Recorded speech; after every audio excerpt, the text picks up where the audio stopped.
Right. Thank you. Thank you both so much for coming. Today we've got Ben Aaronovitch and Jasper Fforde. They're going to be in conversation, talking about the East Riding Library's Festival of Words, which we are absolutely thrilled that Jasper is going to be at. Unfortunately, Ben can't make it this year, hence this call. So I guess I will just leave it up to you two. I will remove myself from the picture and you two can have a good old chat. Thank you very much. So my name is Jasper Fforde, and I'm going to be going to East Riding Festival of Words, and I'm just talking to Ben Aaronovitch here, who is not able to make the Festival of Words this year. But we thought we'd have a little bit of a chat about books and writing and just general stuff like that, just to give you a little idea of what sort of festivals are all about and what I'm about and what Ben's about. Hello, Ben. Hello. Hello. I haven't seen you since, what was it? Stuttgart? I don't know. Germany somewhere. That was a long time ago. It was. It In was. passing as well. It was like, no, no, no, no. I know it's great fun actually. Going to festivals, although I'll miss you this time. Going to festival, great fun because you meet other authors and we're quite solitary beasts. So actually, it's quite nice. Oh, you're an author, I'm an author, and then we discuss, what pencils we use and stuff. Yeah, it's the nature of being an author, isn't it? You're basically an introvert. So I'm crap because I'm slightly face blind. So I have a tendency to walk past. So Sarah Pimber got very annoyed with me because I walked past her at Worldcon and she was like, "Bang!" I was like, Sarah. Embarrassing. Yeah, it's great. Yeah, we talk about adverbs. Just so you know, there we don't talk about any other. We just talk about adverbs. What's actually I always explain to people that authors will talk about two things. We talk about either how awful our agents are and get crap at getting us good deals, or we talk about the carpentry of writing. That's what we talk about. We don't talk about the highfalutin themes and subtext. We're like, how do you get from one scene to another in a nice, smooth possible way without what to do, how comfortable does your chair need to be for productivity and things like that. That's the sort of thing that writers talk about. There's a lot of craft involved. I mean, because a lot of people think writing is like mostly art, and there's just huge amounts of craft, and craft is the difficult bit to learn. I always think, art is. Craft is what separates people who are actually writers from people who want to be writers. You have to learn. You have to put in the hours. It's the slog. It's like everything else in life.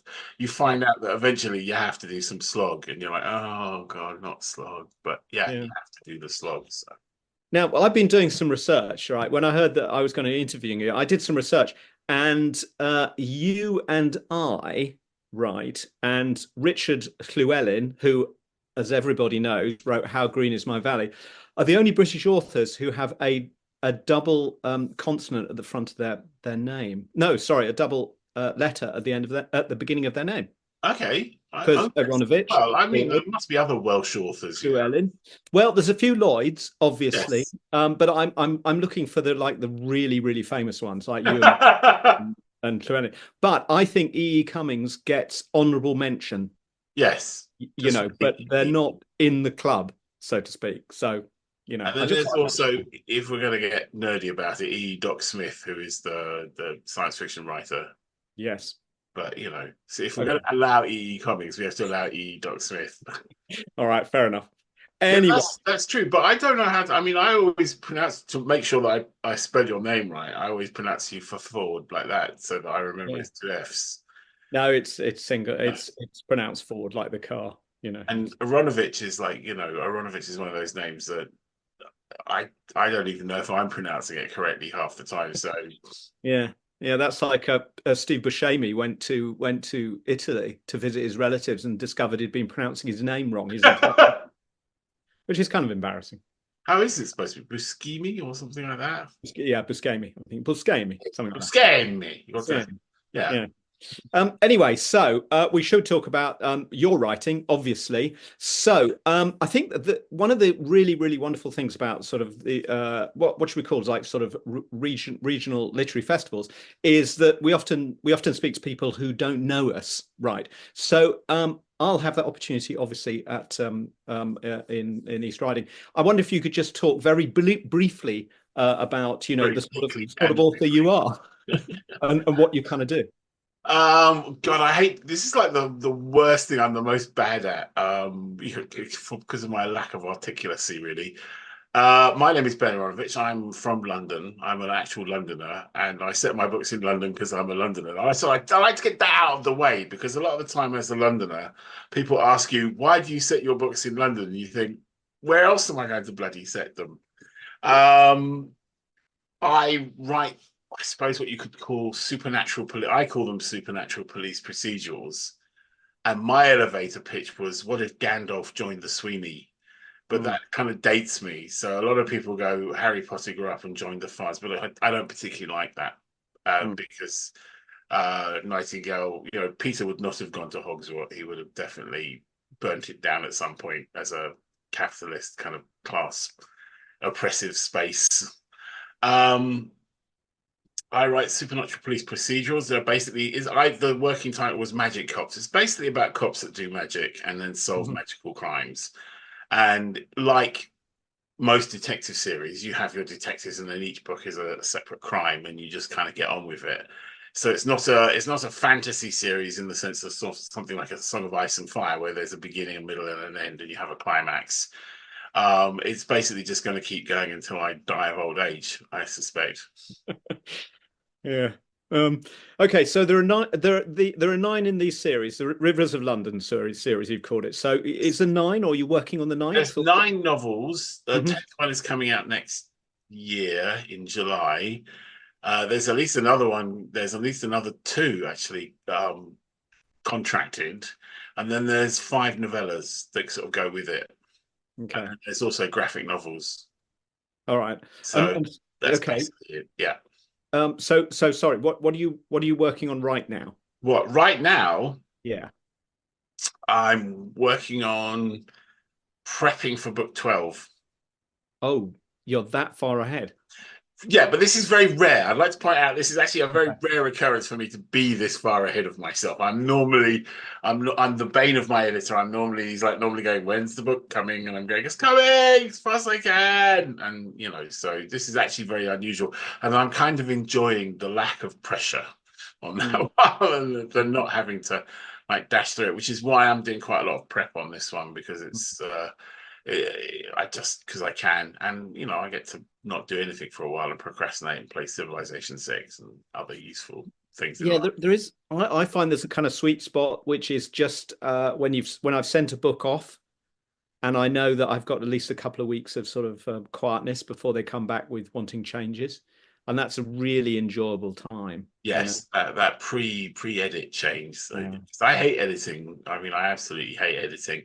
I recognize it's one of those things. It's like exercise. You kind of recognize that it has to be done, but you're never going to really like it. Yeah. No, I like that. Okay, so we should talk a little bit about libraries. Now, I have this thing about libraries where I think libraries ought to be based on how big a helicopter you can hover inside them. Right. which I think is pretty good, because Trinity Library in Dublin is often people say it's the best library on the planet. It's just fantastic, it's beautiful and everything. But I think you would be hard pressed to hover anything but the smallest helicopter inside it. It'd be very dangerous. However, the British Library reading room, you'd be able to get one of those Chinooks in there almost without any problem at all. And I wondered whether you had a favourite helicopter or a favourite library that you could just sort of talk to. I've got a soft spot for Roxburgh Library. Okay. Right, Roxburgh Library is one of those 50s prefab, like you remember those flat roof pubs, famously flat roof pubs. It's basically a flat roof pub library. It's tiny, and it just sort of sits sandwiched between a Waitrose on one side and a kind of housing estate on the other, and it's so small and tiny that when I did an event there, we were basically in the children's section, and you could get about 10 people. You couldn't even get a drone in there. The drone would hit the ceiling and crash. I love it. So it's that I've got a soft spot for libraries like that, because that's actually most people's experience of libraries. Is not the great big grand trinities and the reading room or the London Library, which is a firm favourite of mine because it's so manic inside. You just go up and down stairs and there's just bookcases everywhere, and it's got that lovely smell of dead books and kind of like And but most actual libraries, and you get these beautiful Carnegie libraries with their Mhm. domes and columns and flutes, and you get like ridiculous one that looks like like something like the Jawas would drive down in South London that I went to, and it's like a weird concrete shape. And you have things like Birmingham Library, and then you have the really badly designed libraries, like the library inside the Barbican Centre, which has its reading room over the main atrium, so you're sitting there competing with jazz and crowds talking after you. It's like it's not quiet at all, and I love them all because they've all got books in, and I love books. So as far as I'm concerned, the main attribute of a library is how many books can they cram in per square meter, Yeah. basically.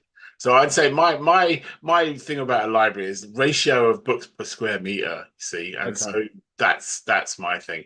Yeah. Helicopter's nice, but it's got Mm. limited utility from a kind of research point of view. Maybe. Yeah, I mean, I totally agree. I'm just being silly about helicopters. I mean, totally agree with No, you. I do like the idea of it, but I'm just trying to think you could Yeah, get drones into most of the libraries I've grown up I with. think you probably could. No, Yeah, well, I mean, you could get a quadcopter maybe, yeah. Yeah, and that no, would be useful. I do library visits, and it's really nice actually because sometimes I get these random emails and they say come and visit us, and will you come and visit us? And I go yes, and they can't believe it. I gave a talk at Carterton Library, which is sort of basically Briars and Orton, and it was wonderful. Really really good, very warm, and people who wouldn't normally come to author talks, and there they are chatting about books. So it was I do a lot of London, and I mean, I get my PA who used to run Dagenham Library Service. Has got lots of library friends, and she kind of uses me as a party favor. She just like phones up her friends. I can get you an author. They send me out. And the great thing I like about libraries is you get a bookshop on a book tour. You get everyone. There's usually quite a lot of people, and they're usually quite pleased to see you, and they know who you are. Mm.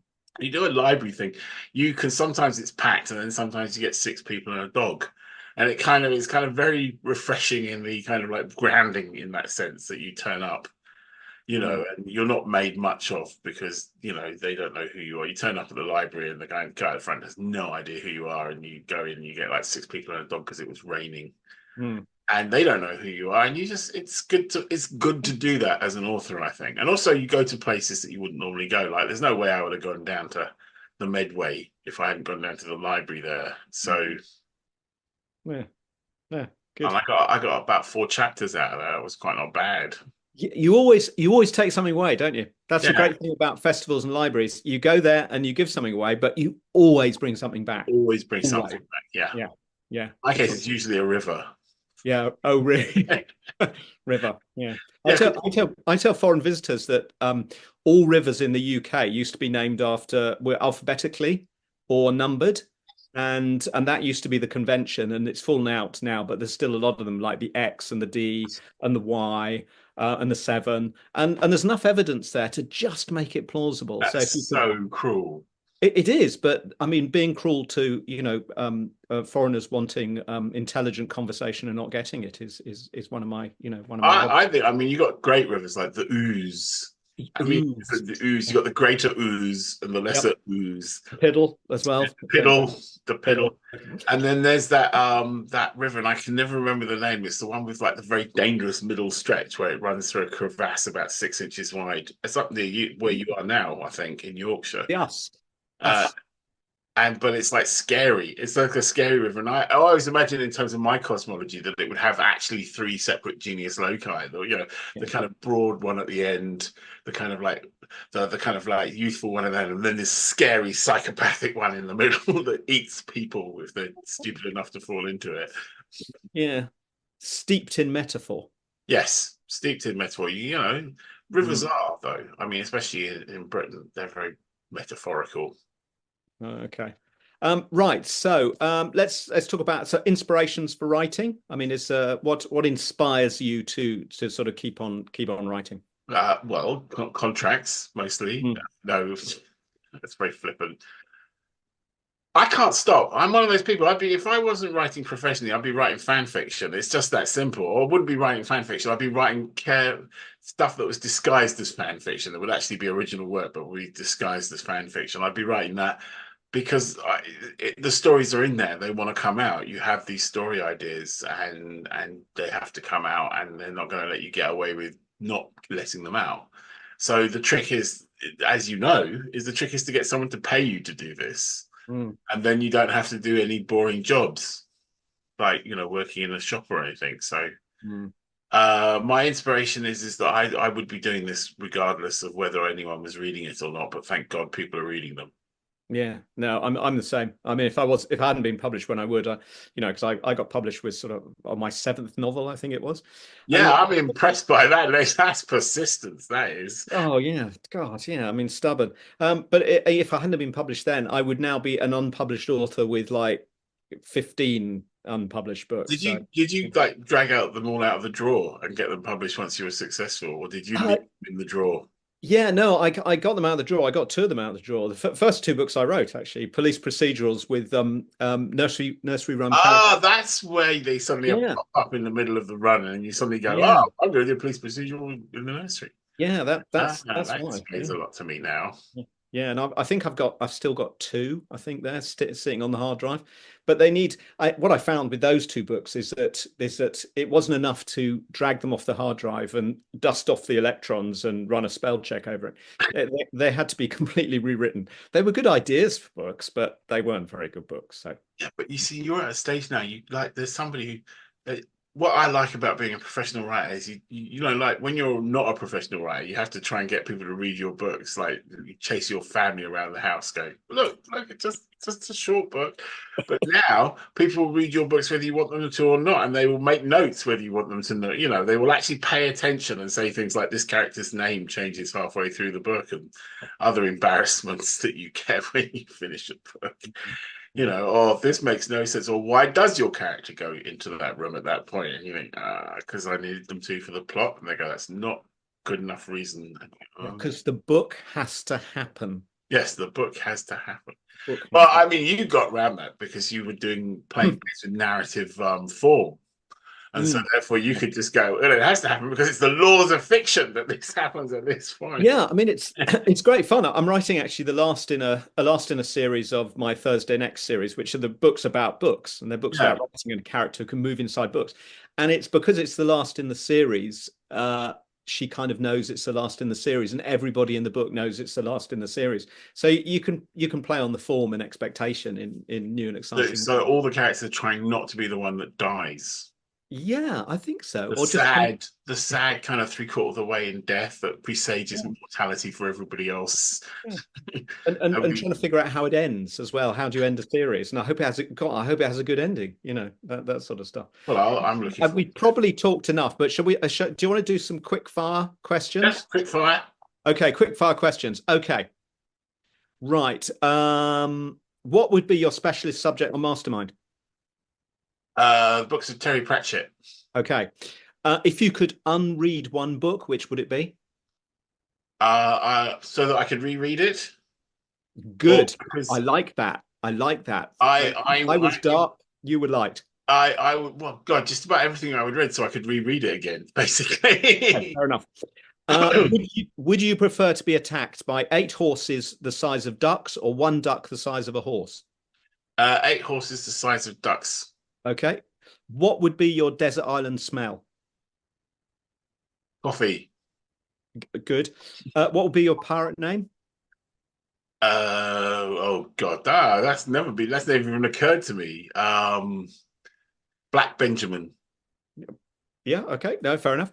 Okay. Is it starver cold and feeder fever, or feeder cold and starver fever? It's supposed to be starver cold and feeder fever, but I will feed both. Okay. Fair. Okay. Good. And last one, is a full frontal lobotomy the same as a full bottle in front of me? Only if you're in a bar fight. All right, fair enough. Okay, that's the end of the quick fire questions.